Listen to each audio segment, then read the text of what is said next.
Jump right into LASIK and ICL, and lenticular extraction has entered the chat. We're going to talk about refractive surgery. I'll introduce myself. Again, my name is Neda Shamie. I am a partner at the Maloney-Shamie Vision Institute. It's been a delight being here with you all. I've been with Dr. Maloney. I joined him about 6 years ago. Prior to that, I was on faculty at USC Keck School of Medicine. My background is I'm cornea, refractive, and cataract surgeon, and our practice is really focused on surgical care of patients with anterior segment surgery, including obviously cataract, refractive, and cornea. And then Dr. Hura will introduce himself. He and I are chairing this meeting and really happy with all the content that will be presented to you. With that, I'm going to jump right in to patient profile. So this is not an uncommon type of history that comes right into our practice. A 25-year-old stable refractive error seeking refractive surgery. Now, we have different paths that this patient can take. One can have a history of very high correction, someone who may be beyond the limits that LASIK or PRK can treat, and yet if they're still seeking freedom from glasses and contact lenses, what options do we have for someone who is more than a -9? And in this case, it's a real no-brainer. We go right to the implantable contact lens, and we'll talk more about that in later slides. But then we also have patients with lower corrections, and this is where the nuances of refractive surgery come into play, and a level of expertise, but also really it's become more and more important for us refractive surgeons to think about the options for patients and really present those options to our patients in a way that's side by side and shoulder to shoulder. And how do we decide on someone who has a lower or medium level of myopic refractive error, what refractive surgical option to offer them, and can we present them now side by side? And we'll talk about that. In our practice, we offer the whole spectrum of options for refractive surgery, and I think that really sets us apart in that we have expertise across the different spectrums, and that allows us not to push the limits of safety on one option versus the other. And this is just a graph kind of highlighting where LASIK fits, where EVO ICL fits, and refractive lens exchange and cataract surgery. And much of it is about the refractive error of the patient. Age is a lot to do with it, but also there's more at play.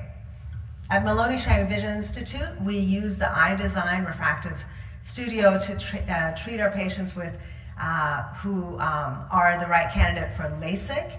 And what the iDesign is really the best way to assess and diagnose the true refractive error of the optical system of the patient. As you know, when we prescribe glasses and contact lenses, yes, the subjective measure of what's better, 1 or 2, is sufficient for glasses and contacts. But when you're ready to really correct the refractive error of that patient, it's not enough to just say what's better, 1 or 2, when you're doing surgery. And the iDesign allows us to map the entire optical pathway inside the eye with wavefront analysis. But what's unique is that it also maps the entire surface of the cornea with corneal topography, and it's the only FDA-approved treatment that really kind of combines the two and allows the full optical system to be assessed from inside and out.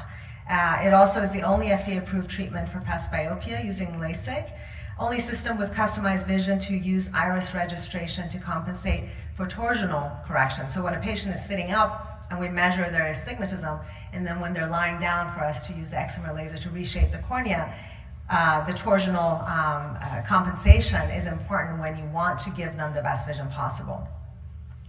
There are many different lasers, and I think as referring doctors, I'm sure you're thinking who you're referring to when you're assessing what kind of outcome your patient's going to have. And I think it's important to understand that not all LASIK is created equally. And wavefront guided is really now should be the very basic approach to LASIK. But again, with the iDesign, it combines best of both worlds. With the Contura, it's more of a topographic guided, and with the others, it's more wavefront guided. The iDesign combines the two, and so it is the entirety or the entire optical system of the patient, giving us the opportunity to take advantage of all the technology out there and offer the patient the best visions possible. This is actually a video that was done by Refinery 29. They came into our surgery center and they asked if they could film a LASIK surgery from start to finish using this kind of macro images. So can you laser used to create the LASIK flap? So this is where the LASIK flap is being created with the interlace. For the second part of the surgery, I place a speculum to keep the eyelids open while we're reshaping the cornea. I think the sound, actually, can you turn off the sound? The sound is off cue. All right, so lid speculum, this is where the flap, which was created by the femtosecond laser, really there's bubbles that create that interface, and then the flap is lifted, and the excimer laser then treats. And the excimer laser pattern of treatment is based on the the eye design scan of the eye. And that's pretty much it. And that flap lays back down, and within a day, the epithelium has grown over that edge of the flap, sealing it in place. Our data is quite impressive. This is our practice, and then versus the FDA, more than 97%, or about 97% are better than 20/20 in a monocular, at 6 months, monocular vision. Well, when you look at binocular uncorrected visual acuity at 6 months in our patients, 100% are better than 20/20, and actually over 90% are about 2015. But what happens when we have borderline cases? A patient who comes in with borderline refractive error, they have enough corneal thickness for us to potentially do LASIK.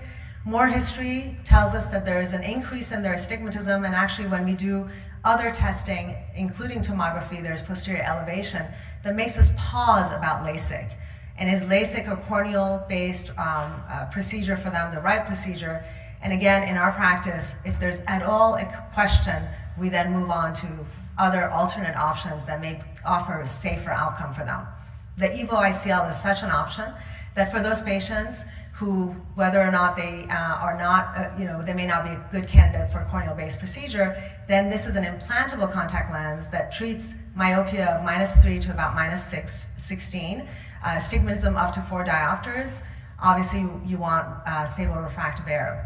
And the EVO ICL is the newest iteration of the ICL that has a central port that allows the aqueous to circulate in the eye. And this has allowed for us to avoid having to create a peripheral iridotomy, and also has eliminated concerns around, not eliminated, but minimized the concerns around cataract formation and pupillary block. Now, looking at the data of over 4,000 cases that were done, there is 0 cases of cataract. I mean, this is the elephant in the room. People often are hesitant about recommending ICL because of concerns around cataracts and pupillary block, but in this study, published literature, more than 4,000 cases, not a single case developed cataract, and only 1 case of pupillary block, and it was one with viscoelastic that retained in the eye. So really, the EVO ICL has been a huge improvement over prior generation. How do we inform patients about the EVO ICL? It's an alternative option for LASIK or for refractive procedures. It is now not necessarily only saved for those high corrections, but it is a side-by-side, and many patients actually love the idea of it being reversible, being that it doesn't also cause dry eyes. They love that, if they have any hesitation about corneal-based procedures. So it is a really wonderful alternative for those patients. With that, I'm going to hand it over to Arjan to talk to you about the data. Thanks, Neda. So the outcomes, I think, are what everyone cares about. How does the technology actually perform? And you can see here that about 99% of patients had the same corrected distance visual acuity that they had preoperative or better, and about 50% of patients gained 1 or more lines of acuity. And this is just a graph showing how tight the predictable outcomes are. You can see that about 98.6%, again, right along where the prediction is. And there's a few outliers here, but most of them are either there was a refractive error that was chased that was too much for just the ICL alone. This is where we do corneal bioptics, where we do ICL surgery, wait 3 or 4 months, and then do LASIK as well, in addition to the ICL, to finish treating the overall refractive error. And so you can see it's quite predictable.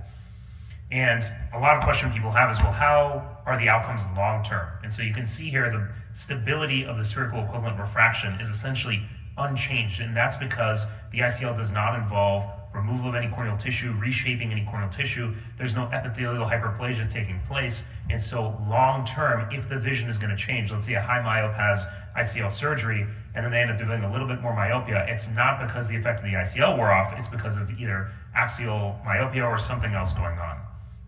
And you can see the pressure is really stable around 16 all the way through up to 6 months. This was from those patients that were looked at. And this has really eliminated one of the big fears we used to have with the former generation of the technology, which was risk of pupillary block, angle closure, like Dr. Shamie mentioned. It's virtually non-existent now. If there's a postoperative pressure spike, it's just like cataract surgery. It'll last maybe 24, 36 hours. It's not something we have to worry about anymore.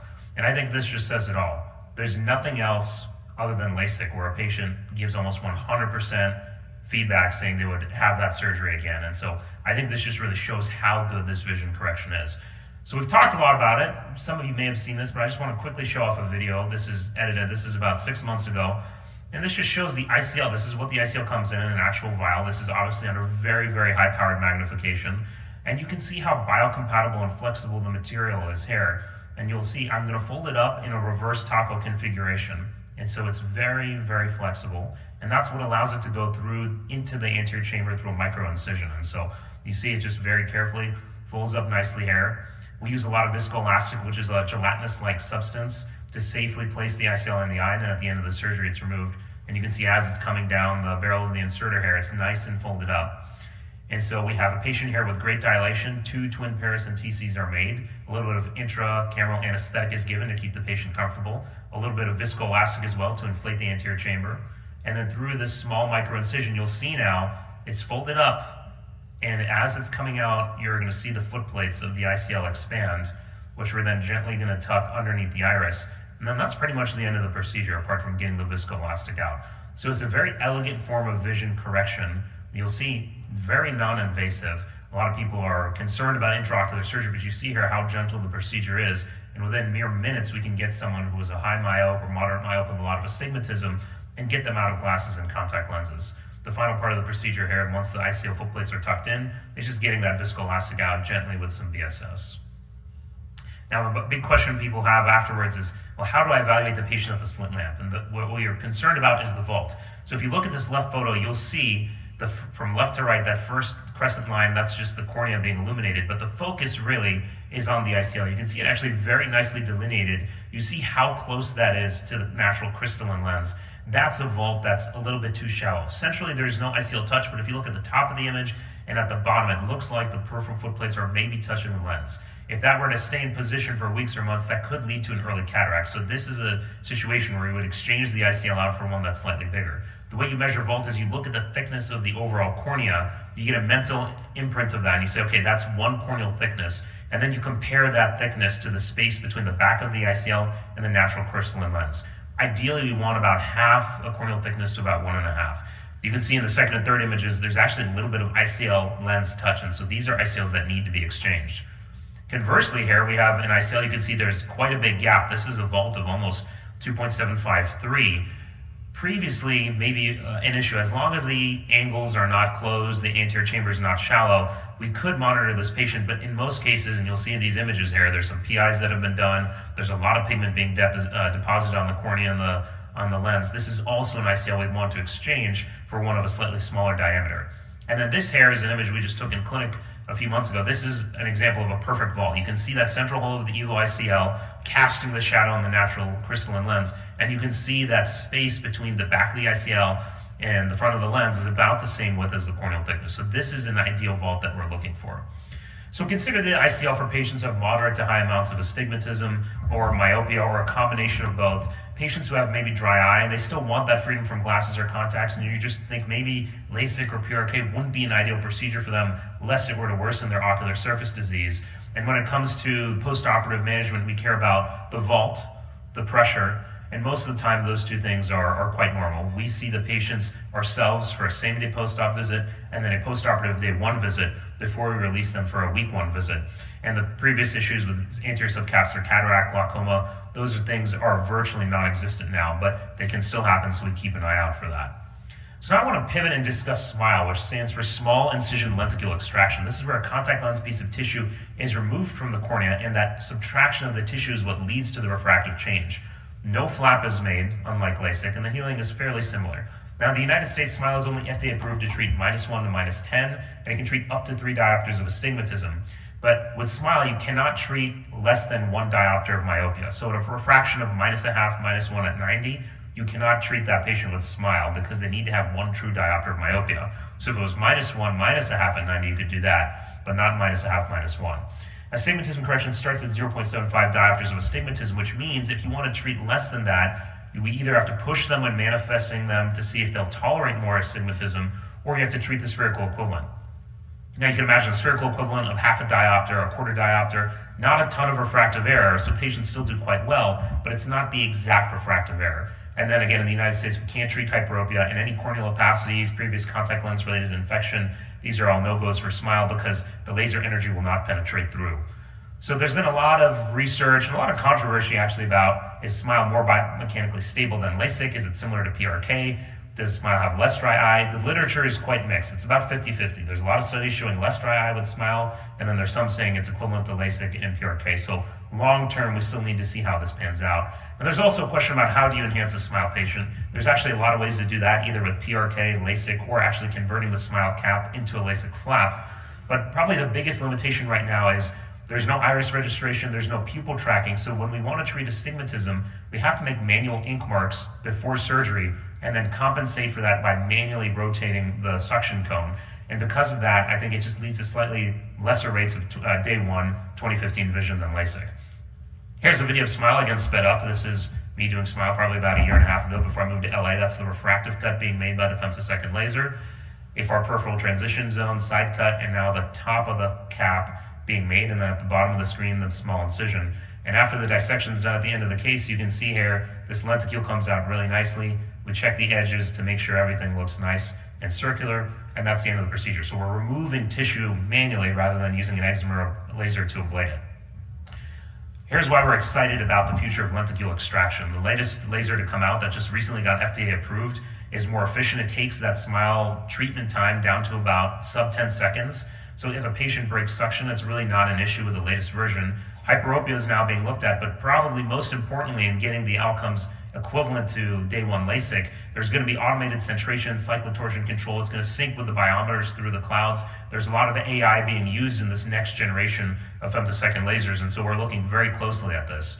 So if you're considering just all the options for refractive surgery minus refractive lens exchange, here's a nice table to look at. You can see the treatment time for almost everything with the laser is about the same, a little less with future generation SMILE, non-existent with the ICL. The vision recovery is quickest with LASIK. Next, probably with the ICL, as soon as the dilation wears off, the patients are really seeing quite well. Oftentimes they're seeing 20/20 on day 1. Near vision, obviously, when they're dilated is a little bad.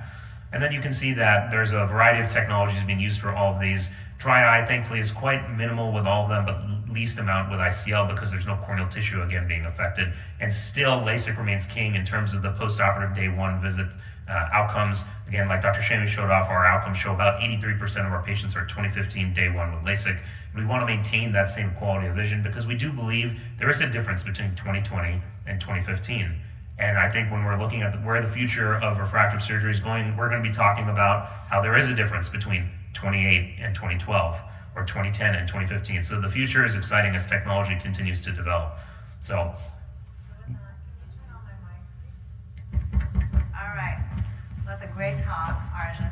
I'm seeking compliment from you for my talk. Well, you opened it, Dr. Shamie. Can you hear me?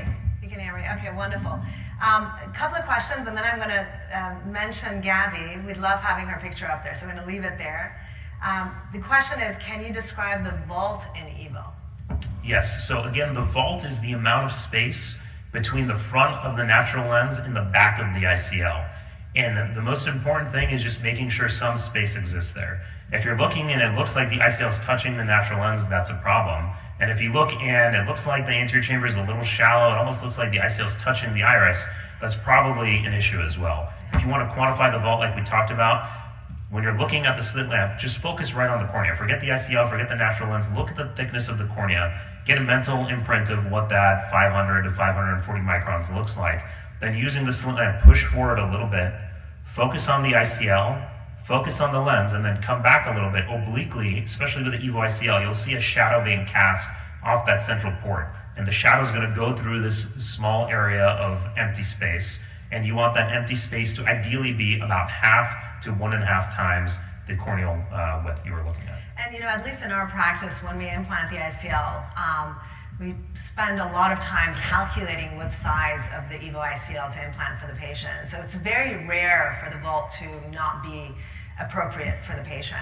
Furthermore, we look at the patient that same day. So we often do our EVO ICL patient surgeries in the morning, and then we have the patient come into our clinic in the afternoon. By then, most of the time, it's clear what the ultimate vault will be, but there's still some viscoelastic, the pupil is still dilated.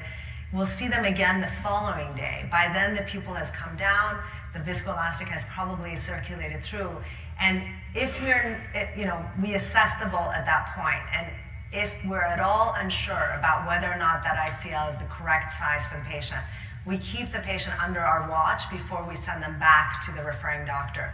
So you can rest assured that by the time we've graduated the patient back to you, that vault is the right vault that it needs to be, and you don't need to worry about it over time.